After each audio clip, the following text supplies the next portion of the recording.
विराम चिह्न। पढ़िए और समझिए। विराम का शाब्दिक अर्थ है रुकना या ठहराव। अपनी बात कहते समय हम कभी रुकते हैं तथा कभी किसी बात पर बल देते हैं। इससे विचारों तथा भावों को स्पष्ट करने में सहायता मिलती है। लिखित भाषा में विभिन्न भावों या विचारों को स्पष्ट करने के लिए कुछ संकेत चिन्हों का प्रयोग किया जाता है। ये संकेत चिन्ह विराम चिन्ह कहलाते हैं। विराम चिन्हों के प्रयोग से कथन में स्पष्टता आती है तथा भाषा सौंदर्य में वृद्धि होती है। बोलते और लिखते समय यदि हम इन चिन्हों का उचित प्रयोग नहीं करेंगे तो हम अपनी बात दूसरों तक पहुंचाने में सफल नहीं हो पाएंगे। अतः विशेष तौर पर लिखते समय हमें इन विराम चिन्हों वे उचित प्रयोग पर अवश्य ध्यान देना चाहिए।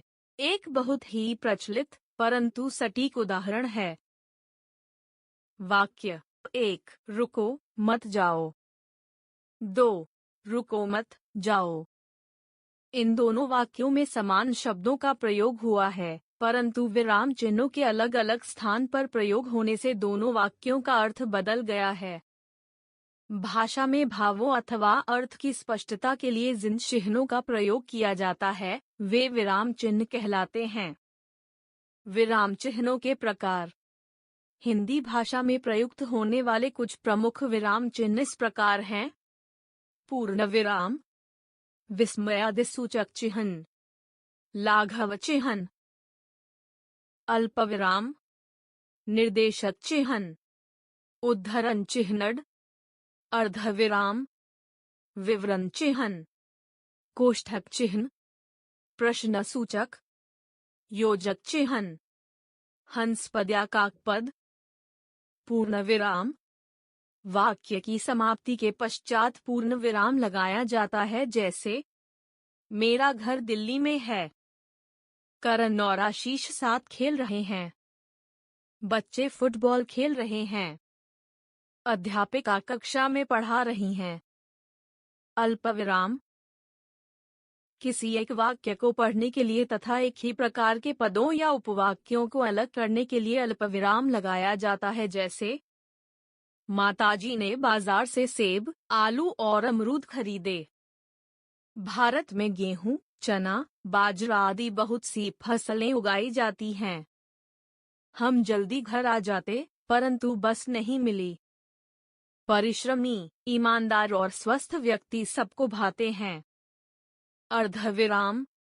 वाक्य में जहां पूर्ण विराम से कम तथा अल्प विराम से अधिक रुकना हो वहां अर्धविराम लगाया जाता है, जैसे मैंने उसे बहुत समझाया पर वह नहीं माना। मैं तुम्हें जानता तक नहीं, कर्ज कैसे दूं।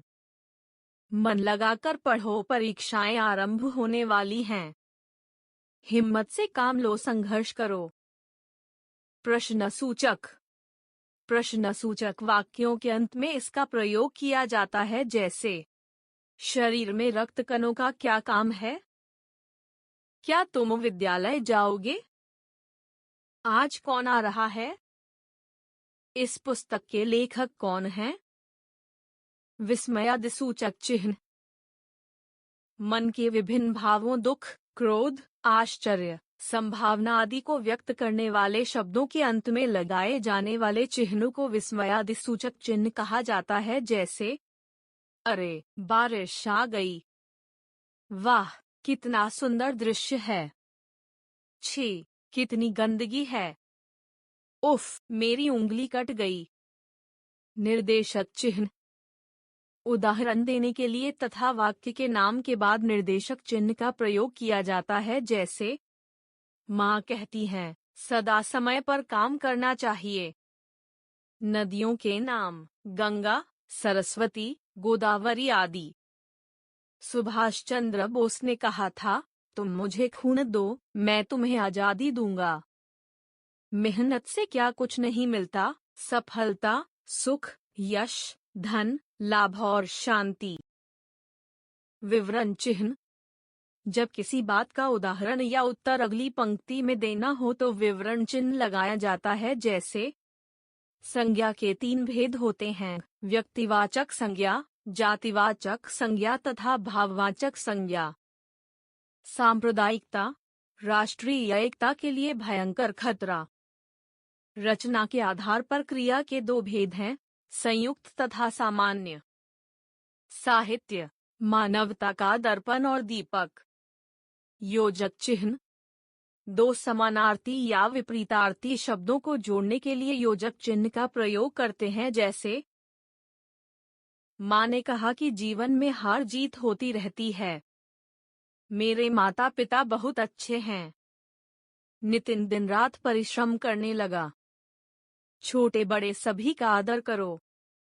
लाघव चिन्ह, किसी शब्द को संक्षिप्त करके लिखते समय उसके पहले अक्षर के बाद लाघव चिन्ह लगाया जाता है, जैसे प्रोफेसर शर्मा आज कक्षा में नहीं आएंगे। मुंशी प्रेमचंद एक कहानीकार थे। पंडित नेहरू बच्चों को प्यारे थे। डॉक्टर गुप्ता ने आज का समय दिया है। उद्धरण चिन्ह, किसी के द्वारा कहे गए कथन को ज्यों का त्यों लिखते समय अथवा किसी शब्द का महत्व दर्शाने के लिए इस चिन्ह का प्रयोग किया जाता है। यह चिन्ह दो तरह का होता है। एक, इकहरा उद्धरण चिन्ह। दो, दोहरा उद्धरण चिन्ह। इकहरा उद्धरण चिन्ह, इकहरा उद्धरण चिन्ह किसी के उपनाम, पुस्तक, कविता के नाम तथा उपाधि को चिन्हित करने के लिए किया जाता है, जैसे गोरा रविंद्रनाथ ठाकुर की सर्वश्रेष्ठ कृति है। रामधारी सिंह दिनकर हिंदी के प्रख्यात कवि थे। बीजक कबीरदास द्वारा रचित गंगरथ है। सरदार वल्लभ भाई पटेल लौह पुरुष के नाम से जाने जाते हैं। दोहरा उद्धरण चिन्ह, दोहरा उद्धरण चिन्ह किसी व्यक्ति के कथन या वाक्य को उसी रूप में प्रयुक्त करने के लिए प्रयोग किया जाता है, जैसे महात्मा गांधी ने कहा, करो या मरो। सुभाष चंद्र बोस ने कहा, दिल्ली चलो। बाल गंगाधर तिलक ने कहा, स्वतंत्रता हमारा जन्मसिद्ध अधिकार है। सुभाष चंद्र बोस ने कहा था, तुम मुझे खून दो, मैं तुम्हें आजादी दूंगा। कोष्ठक चिन्ह, किसी शब्द या वाक्यांश का अर्थ स्पष्ट करने तथा उसकी व्याख्या करने के लिए उसे कोष्ठक के बीच रखा जाता है। नाटक के पात्रों के कथन के पूर्व के भाव को भी कोष्ठक में लिखा जाता है, जैसे तुम्हारे सतत लगातार प्रयास का फल आज तुम्हें मिला है। राजा, क्रोधती होकर सभी अपराधियों को पेश किया जाए। लता मंगेशकर भारत की कोकिला मीठा गाने वाली हैं। सब कुछ जानते हुए भी तुम मूक मौन चुप क्यों हो?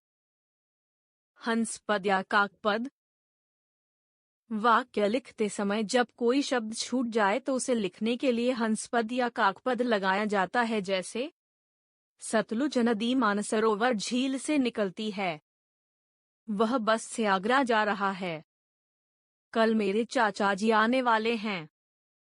मेरे सभी उत्तर बिल्कुल ठीक हैं। अब तक हमने सीखा, विराम का अर्थ है रुकना या ठहरना। भाषा में स्पष्टता, शुद्धता तथा सौंदर्य लाने के लिए विराम चिन्हों का प्रयोग किया जाता है। विराम चिन्हों का प्रयोग दो रूपों में किया जाता है, वाक्य के मध्य में तथा वाक्य के अंत में।